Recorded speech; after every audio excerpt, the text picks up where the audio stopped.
Ratusan warga menggeruduk Batalion Artileri Medan II di Kabupaten Deli Serdang, Sumatera Utara pada Sabtu siang. Mereka menuntut keadilan atas tewasnya seorang warga yang diduga menjadi korban penganiayaan sejumlah oknum TNI.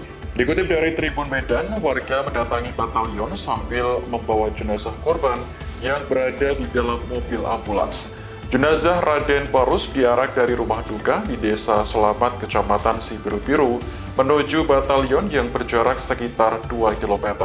Salah satu warga, Herna, mengatakan bahwa Parus menjadi korban penganiayaan sejumlah oknum TNI.